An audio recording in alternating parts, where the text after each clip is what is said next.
Hello and welcome to the 203rd episode of the Game Out Loud podcast, your one and only podcast for all things gaming. I am your host this week, Jordan Rusnak, joined by Nim the Sugar Glider here, who has decided to try to escape at the last minute. We have here, of course, Rob Peterson. Hey there, buddy. How you doing? Oh, pretty good. Jesus, look at that thing. Yeah, he's kind of adorable. I'm waiting for the shit. That's Yep, there's the shit. amazing. There's That's the poop. amazing CGI. The poop is real. That is not CGI poop. Hello. Thanks, bud. Oh, hi. Yeah. So we're here to talk about video games, technology, and video game nerd-related shit. So, hey, Rob, isn't this guy cool? Like, look at him. Hi. Pretty cool. Yeah. What are you been up to this week as far as the electronics worlds go, bud? Like, play anything fun? Do anything fun? Have any fun? Yeah, I played a lot of games as well. Not a lot of games, but I played a lot of a game this week. Oh, yeah? I started reading about Xenoverse 2 and didn't buy it, but realized that I never beat Xenoverse 1, so I went back and started a new game of that, the Dragon Ball Z game. Xenoverse, And, yes. That's the one where you kind of played your own character, right? Yeah, you build your own character. It's kind of a weird fighting game, RPG, MMO hybrid. Mm-hmm. Never really played much else like it, actually, but Is it kind of like Budokai? no, it's really not. I mean, when you're actually fighting, it kind of is, from what I remember. The last time I played Budokai was whichever one was out 15 years ago. Yeah. But there's like an online world hub, and there's all kinds of multiplayer features in it. And when you're in the hub, like you're in the hub of an MMO, you can see the other players walking around and stuff. And you kind of go from area to area, and you can train. You can do these things called parallel quests that are kind of like side missions. There's a full story campaign, but all the gameplay is it's like a fighting game. Gotcha. Okay. So, Sounds like a good time. Kind of unique and kind of well done. The gameplay itself is kind of button mashy, but as someone who sucks ass at fighting games, I don't mind that. And I'm a big fan of Dragon Ball. You know, that was my jam growing up as a kid. Oh yeah, So, you and Spencer Mullins turned me onto that as a child. is that how it went? That wasn't the other way around?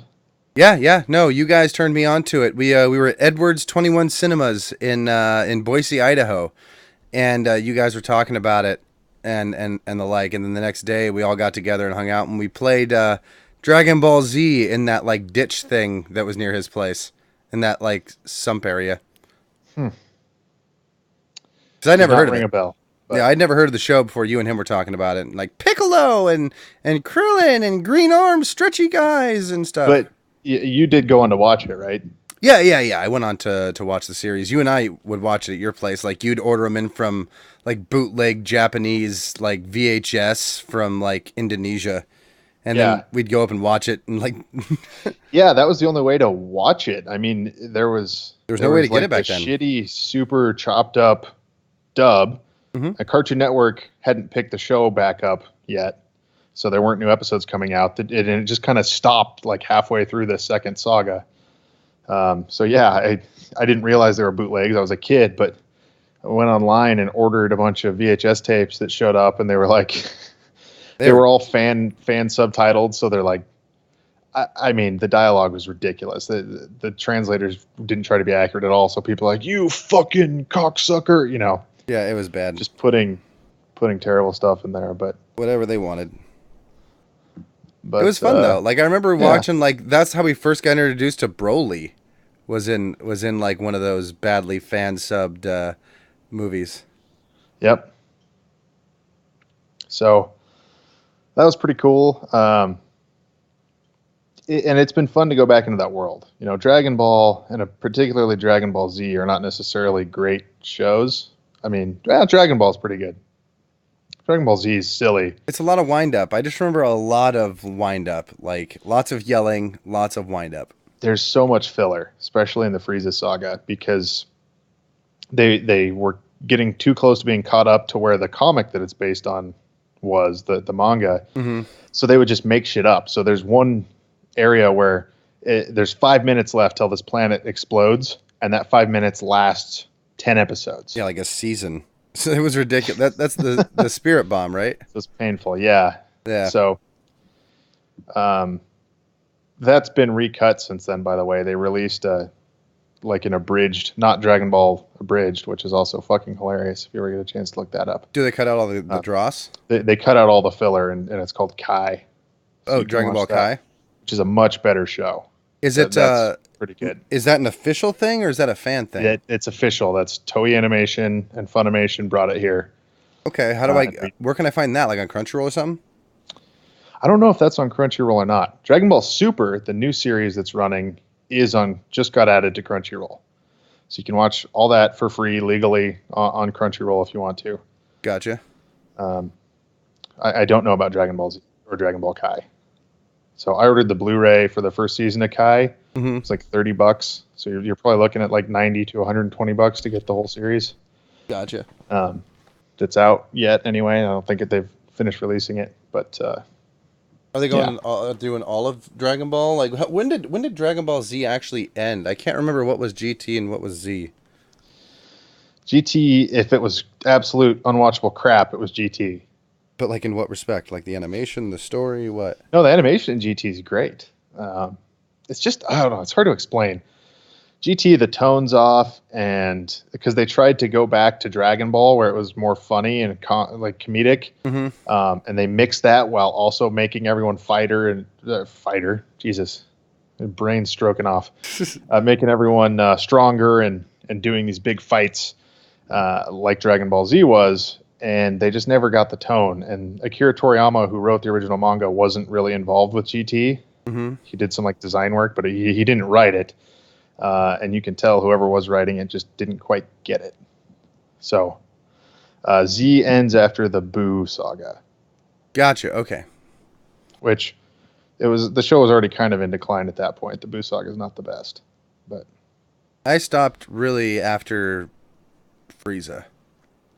I didn't even make it into Cell all the way through. Yeah. Like I remember Trunks coming back and stuff like that, but by that point, my interest was waning, just because it took so long. When you were waiting every day to watch that show on Toonami, and they weren't even updating that. They would just finish with Frieza and then cycle back through. Like, yeah. I also just kind of grew out of it. I mean, now I can go back and it's like a nostalgia thing to revisit it. But when you're 18 or 17, when some of that stuff was coming out, I was like, I had no time to watch 80 episodes of this. I mean, the show is like 350 fucking episodes long. It's gigantic. So I think it's probably actually only about 180, but no, it's bigger than that. I mean, without filler. Oh yeah. Yeah, the Kai show that I was telling you about, I think it's literally half as long. Gotcha. So much faster pace. And what I've watched of that actually is, like I said, pretty good. But anyway, if you're not into any of the Dragon Ball game or shows or comics, I probably wouldn't recommend Xenoverse. But if you are, like, definitely pick it up. There are comics? Pretty good. Yeah, the manga. Yeah. Oh, sorry, my brain didn't translate that over. I knew there were manga. I was like, wait, there's Western comics for it too? Yeah, not that I know of. Oh, I bet there are somewhere. I bet someone's made one. But yeah, I really enjoyed that show growing up, and I think more importantly, it was my first steps along the lines of opening me up to the world of animation from Japan, like that specific style of anime. Sure. But so are you enjoying the game? Is it overarching the entire Z game, like the Z world or universe, or what's it doing? Yeah, so they have kind of an interesting conceit here that's kind of cool. Basically, future Trunks, who in the show comes back in time to help them. I won't even get into the plot. It's fucking complicated. A guy comes back in time, and he has a time machine. And that character has, in this game, the god of time has basically tasked him with fixing the timeline, since he does have a time machine and can go back and forth. And someone has corrupted the timeline so that, like, certain battles that have happened in the show don't turn out the way they're supposed to. So you travel through time back to those battles and jump in to help make sure the correct person wins. Gotcha. So Frieza has to win, Boo has to win, Cell has to win. They have to lose. I don't like this version. I thought this was an RPG style. Yeah, you don't get to pick. Oh, okay. Lame. You just have to fix the timeline so it matches the show. RPG elements. Okay, I gotcha. Yeah, like in terms of character building. Gotcha. You level up, you grind. You'll get to a story part that you hit a brick wall and you need to go off and do side quests until you can level up your character a few times and come back to it. Gotcha. Okay. So not quite the RPG I was thinking. Not a choose your own adventure. So it's an RPG like the game we're watching here in the bottom right corner, which if you haven't figured out yet is Rob? BioShock 1. Yes, it is. It is BioShock 1. The best BioShock. Indeed. When Rob was like, what are we going to have for video down there? I'm like, I don't know. Let me find something. And so this is what I found. This is me playing BioShock 1. It's a good looking game, I got to say. This is the remaster. Yeah, which looks exactly like the original. I know. It's a good looking game. Yeah, they did a good job when they made this game. I really, really like BioShock. Like, it still holds up today, and I played this fresh out of high school. Did we ever do our BioShock? And I think I have lost Rob here for a quick second because he's looking very whimsically at the screen here. Yeah, I have lost my internet connection. I'm not quite sure what's going on, but I'm still recording. And Rob, we have you back. There we go. I've continued going. You were staring whimsically at the screen here. No, we never did our BioShock 2 part of that. We need to go back and do that one. Okay. I assume that's what you're asking when you froze. Yeah. That's exactly what I was asking. Okay. So we'll still do that. I still need to go back and finish it. I was enjoying playing it when we were going to do that, but then we ended up taking a couple weeks off. Yes, c'est la vie, when there's only two of us. What the hell? What's up? Did I lose you? Oh, no, I got you, buddy.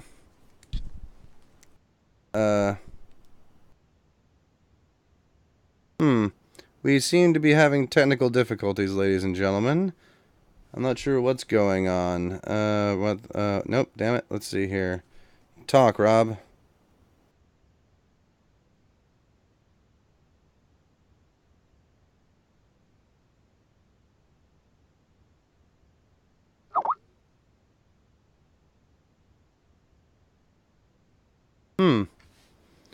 Apparently the call's ended on Rob's side.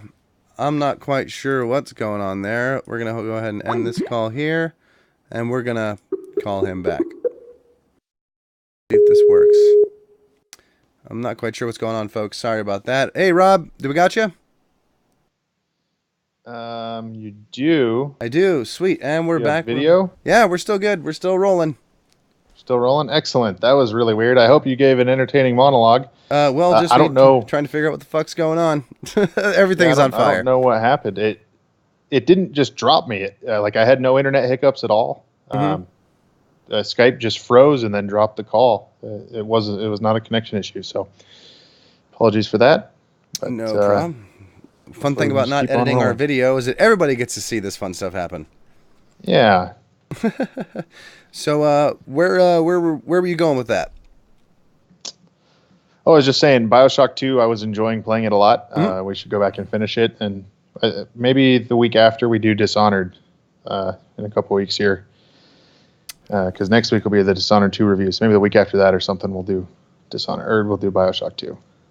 Gotcha. Sounds good. I'm trying to get this internet connection thing off your head since Skype is being stupid. My computer's going nuts, it appears. Yeah, I'd like to. Like I said, BioShock 1, the best game. BioShock 2, it's still pretty okay. Set in that awesome Rapture world where Andrew Ryan held sway for 20 or not even 20 years. How long was that time period? It didn't even make it that long. I don't know. I can't remember. I'm not much of a BioShock lore guy. Yeah, I think I'm supposed to be that in this regard. But yeah, I'll have to get back to that. But what else has been getting your goat this week? That's all I played. I put quite a few hours into that. Fired up a little bit more Skyrim, but not much. Are you still liking going back to the frozen wastes? Gosh dang it. Yeah, I think so. I think Skyrim's fun. I want to get some mods on there and kind of turn on some of the hardcore RPG stuff and make it feel a little more like an older Elder Scrolls game, like a truly Elder Scrolls game. Yeah. But I think it's going to be a little while before a lot of those mods hit the new version. I could be wrong, but Yeah, very well could be. We'll just have to see. yeah. Man, Skype is not happy today with my internet connection, and I'm not sure why. And it's letting everybody know that over your picture. Ugh. Hmm. Let me readjust this a little bit. Unfortunately, everything seems to be on fire today, folks. My apologies. That. And we'll adjust this. We'll get you back in frame here, Rob. Okay. How about you do a little dance while I get you in frame here, so that way it's like at least entertaining. There we go. There's Rob. I'm just trying to get you Yo, away from the internet. The internet is down yo, yo. sign. Bada bing. All right, sweet. Much better. Now we shouldn't see that stupid thing anymore there.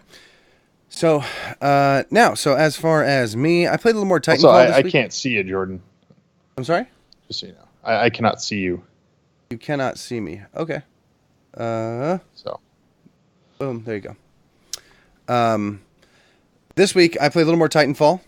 Multiplayer. still liking it? Yeah. Although people are getting way better at that game that have way more time than I have.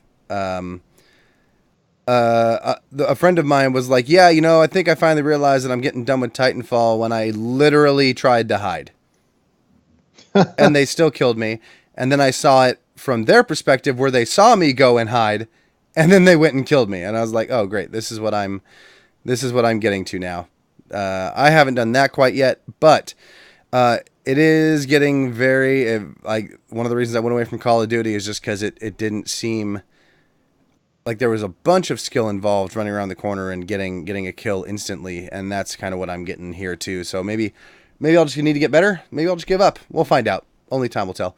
I wanted to get back and play some more Battlefield 1, but they still don't have hardcore maps on Battlefield 1, which is unfortunate. I really, really only like playing hardcore because I really hate emptying a clip into enemies and then having them turn around and shoot me once and I die because they're a better accuracy as far as like just getting that one headshot when I got the jump on them, and they should be dead because I'm not that accurate, but I'm good at getting the first few shots off.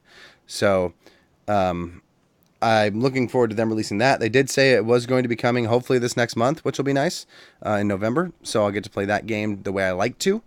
But until then, I'm just kind of holding off, and I'm playing a little bit of the single player. But yet again, I mean, it's a multiplayer game. That's really why I came to it. So have you gotten any more time into that single player, or did you get your refund? On Battlefield? Yeah. I haven't yet. I still plan to. But at this point, I got sucked into Xenoverse and Skyrim, and then it's going to be Dishonored, and then it's going to be BioShock 2. So I got a little ways, but before the end of the year, I'll definitely dive back in a little bit. Gotcha. Well, what about non-video game related, man? What have you been doing up on that route? Oh, on that same note, little side note, because my actual extra points here isn't going to be this, but Rick and Morty, you charged me with watching that this week, and I gotta say, I am pleasantly surprised. Now, in full disclosure, I did watch it on YouTube on a crappy rip, so I'm going to go and actually try to purchase it and watch it because it seemed like it's something that's going to be right up my alley. So even at lower quality and bad audio and everything, I thought it was rather well done, and I enjoyed what it was doing. So I'll definitely look into getting more of that because it just seems crazy enough that it came right out of my brain. Yeah, it's a great show. And Harmon Quest is another one you should check out. Which one's that? That's the one I texted you about. In fact, I'll just do this as my extra points. So Dan Harmon, who wrote Rick and Morty, whose career I'm just kind of starting to get into. Still haven't watched Community, but I'll get around to it. He just did a, how can I put it? It's an improvised role-playing session. It's basically D&D. They never call it D&D for licensing reasons. Mm-hmm. But they play that and there's a famous actor in each episode as a guest, and then him and his crew in front of a live studio audience, and then they animate their adventures and trim them down It's like they take a 2-hour role playing session, trim it down into the standard 22 and a half minutes, and animate most of the show, and then cut back and forth between the live action and the animated parts. And it's pretty damn funny. It really is. I don't know where you can watch it besides CISO, which is like a $3.99 per month subscription on Amazon. Mm-hmm. But they've got some other stuff on that channel that look kind of interesting, so I went ahead and signed up for it. But for sure, yeah, check out Harmon Quest, especially if you're into role playing and animated comedies. Okay, sweet. I'll have to take a look into it. Yeah. My extra points here is not video related. I'm sorry if I'm going to be looking off of camera here, folks, but it's kind of hard to see what I'm doing here on the little preview. But this is my extra point, and this is, okay, Google. Hey, Google Home. Cancel. Sweet. Thanks for that, Google. So this is Google's answer to the Amazon Echo. Now, it's a lot smaller than Echo. I don't have a comparison here for you, but imagine an Echo as a Pringles can on steroids, and I mean, you don't know the size of my hands, but I can literally reach from top and bottom and grab this thing no problem. So this is a speaker. Like, you can separate the bottom off here somehow. I'm not quite sure how. I'm not going to play with it across, but there is a speaker that's just kind of chilling in here. Bada bing. Oh, right there. Bada boom. You can see that there. Line it back up, magnetically grabs, and then you just kind of shove the power device back in, and it'll take a second to turn on here while we talk about it. Now, there is like I said, there's a speaker in there. It's got a microphone. You get it by saying, okay, Google, and it will then recognize your voice, and you can do a whole bunch of little things with it, just like the Echo. Now, it is being touted as a competitor to Echo. It is something that is used in home automation, in like little everyday tasks, makes things a little easier. So for example, let's say, okay, Google, what is the circumference of the Earth?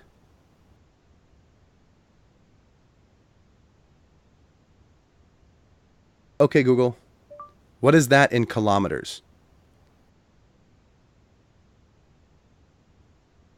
That right there is something that Echo cannot do. You cannot contextually pair questions together. Now, in Echo's defense, that's the first time I've gotten this one to do it accurately. So it's not anything really, really crazy. But with YouTube integration for their audio, as well as Google Music, I can say, okay, Google, play Sounds of Silence by Disturbed off of YouTube on living room speakers.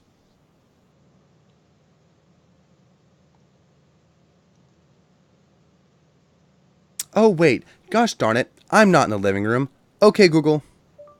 Play that music on my office speakers. Oops. Thanks. Okay, Google. Play Disturbed Sound of Silence on my office speakers.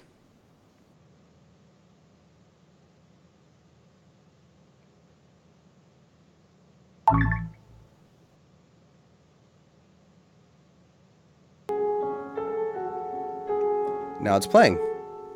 Just on my speakers just over here. Now, the funny thing is it's also playing downstairs. Does it play good music too? Yeah. Oh. Okay, Google. Oh. Stop playback in office. Oop. Okay, Google. Stop playback on office speakers. There we go. Now let's see what it does. Okay, Google. Play good music on office speakers.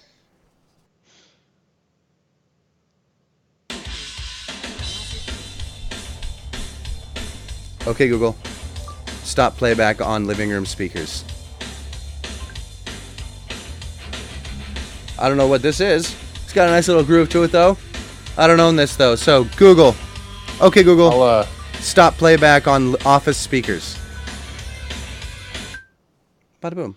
Yeah, I don't know what that is. I'll give them that, though. Sure. Yeah. We'll give them the benefit of the doubt that was good. It was kind of good. But you can do things like cool thing about this, I can touch and move this over, and it will adjust the volume. Which is kind of a nice little feature. I can have it play music, so I can say, okay, Google, play some music.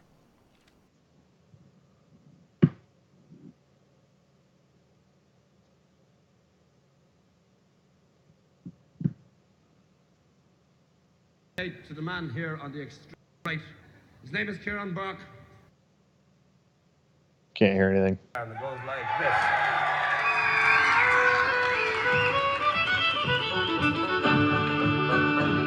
As I was going over the Corfin Mountains. Then you can just touch it, pauses, good to go. If I had hue lights in here, I can use it to control those. If you have an Echo, it's kind of like Google's little variation of that. It's nothing crazy right now. The things that they tout that makes it different from the Echo don't seem to work as well as they would hope, I think, for that. But I think as far as if we're comparing an Echo and a Google Home, it's like comparing a 5-year-old and a toddler, right? Like they have different benefits. One's really, really cute, but the other one can go do chores, right? So it's, did I lose you again, Rob? Or you just, nope, there you go. Your eyes moved. You've been staring the same way the whole time. So I'm just amazed at these gadgets you buy. I have no longer any pity for you when you talk about money being tight. Oh, at least I'm in a position where I'm not paying retail for these, which then yeah, I would. I mean, but when I can get these things at like a fifth of their cost, then it doesn't. That's a good point. It doesn't really so much bite into my fundage a little bit there. I mean, I got this for less than I pay for a video game. So what's retail on one of those? $130. Okay, that's not nearly as much as I was thinking. Looking at that thing and seeing what it did, my guess would have been like $300. So you're more close to the Echo is $179. The Echo Tap is $90, and then the Dot is $50. This is kind of in the middle between that Dot and the Echo, and it is smaller. But I think in the end, this thing's going to be more utilitarian than the Echo is, just because of who made it and what their company kind of does, and unlike Google, unlike right. Well, Amazon. They can leverage all the stuff that their cell phone technology does. Exactly. I mean, and this is using the same Google Assistant. So this might be hard to understand, but let's see if it'll do it. Okay, Google. Isn't my wife sexy? Hell yeah, she is. Go get her, you manly stud, you. And the best part is you can control what it says. So I put the trigger, isn't my wife sexy? It then said, oh God, no. I just realized my wife's downstairs, and that trigger actually sets all the lights to 30% and says, you go get it, stud, to be like turn the lights down. I think she's down there making her breakfast right now. She thinks you're cheating on her. I just thought it was funny. Oh, no, she's over there. Okay, good. Did the light just go a little dim in there? Oh, because if I go like this, okay, Google, isn't my wife sexy? Hell yeah, she is. Go get her, you manly stud, you. And it dims all the lights. Sorry, I just developed that for the podcast just to show you that. So she hadn't actually seen it yet. You should have had it put some good, like, getting down music on too. Like just the beginning of get it away, get it away, get it away now, just like repeat it over and over again. Yeah, there you go. But yeah, it's a cool Oh, little sweet. device. Yeah, your life is increasingly an episode of Black Mirror, Jordan. It is, right? So randomly, my like before I got the bug fixed, at 2:30 in the morning, like all my lights would come on and all of my electronics would trigger on, and it was, I was like, what is happening? It was a faulty presence sensor that was going away and then coming home.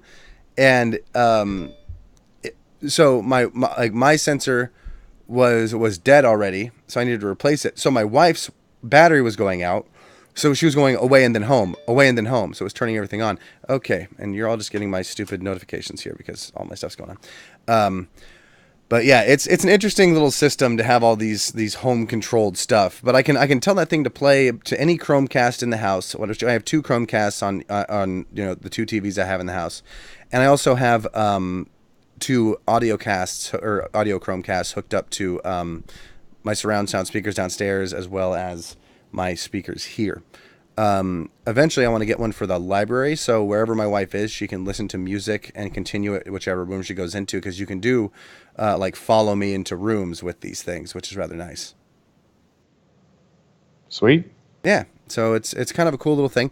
Um, I was gonna say we can have it play a game, but Amazon Echo actually has these things called skills that you can add more things to them, and I'm sure Google will come up with these as well.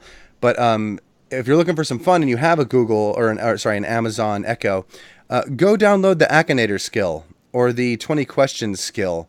That was fun. It actually got Ryan or Andrew Ryan, like Akinator guesses people. It got Booker DeWitt, Andrew Ryan, Tokugawa Iwasu. Who did my wife ask it about? Like it missed one of them. It didn't get Shakespeare for some reason when I thought of it.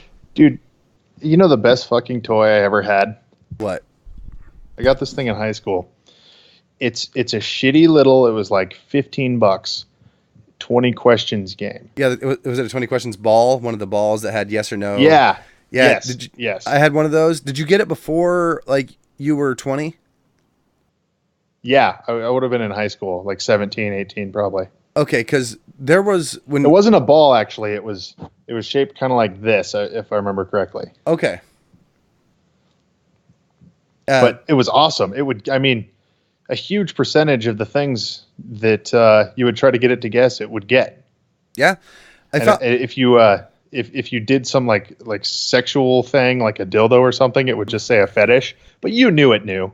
You knew. Yeah. So the ball one would put it in terms that a child would laugh at, but it was straight up an answer. Like it would like if you're thinking penis, it would be like, oh, like dick, like DIK-DIK. Or it would like it did something like you said, like it would have a veiled way of saying it, right? And it would be like, oh, that's completely it. Like that's one thing I was hoping the Amazon Echo would do with the 20 questions. But if it goes anywhere down that path, it's like, is it sexual related?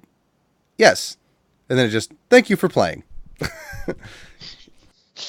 So it won't do stuff like that. But the Akinator is kind of fun. And yeah, I found the one that you had. I bought that one too later on. I had one when I was like 14. I bought one, and that was the purple little ball that you could put yes or no on either side. Then you had maybe and sometimes and new game on it.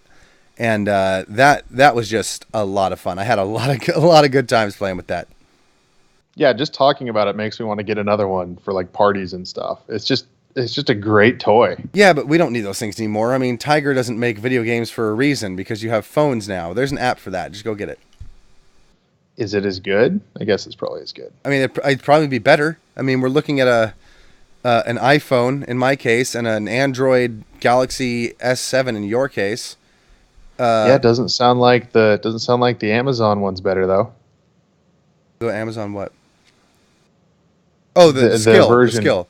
Yeah. Yeah, and well, no, the skill is still good, but the question is will the application just say outright, "Yo, you think about a pussy, dog"? Like, or is it going to be, "Is it sexually related? Goodbye."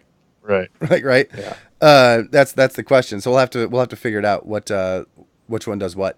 But maybe that's my homework for this week. I'll go and find a good 20 questions application to bring up for extra points next week. But I mean, this I think we're gonna go ahead and cut it a little short because next week is Dishonored. We're all gonna go long on that one. Dishonored 2 comes out this Friday.